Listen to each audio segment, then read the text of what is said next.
احنا اتضحك علينا يا جدعان، والفار طلع ما بيحبش الجبنه. من يوم ما اتولدنا واحنا مترسخ في عقولنا ان الفيران بتحب الجبنه، ده حتى جيري مأكد لي.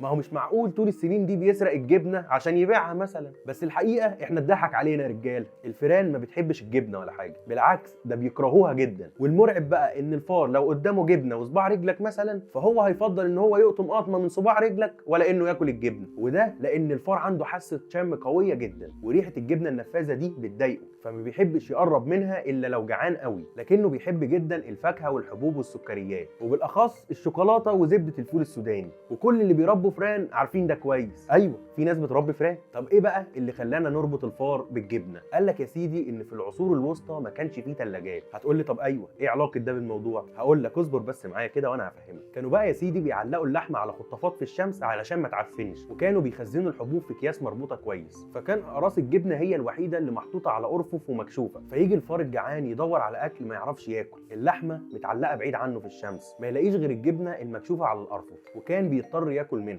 وده اللي خلى الناس تعتقد ان هو بيحبها، رغم انه كان اوقات بيسرق شويه حبوب من الاكياس بس ما حدش كان بيلاحظ، علشان بياخد كام حبايه يعني. ومرت السنين والفيران دخلت بيوتنا، واخيرا اترحموا من الجبنه اللي كانوا بيكرهوها، ودقوا المحمر والمشمر، واحنا اللي لسه بنحط لهم حته جبنه رومي في المصيده. وقال كده يعني بنضحك عليهم، بس طلعوا هم اللي بيضحكوا علينا وبس كده.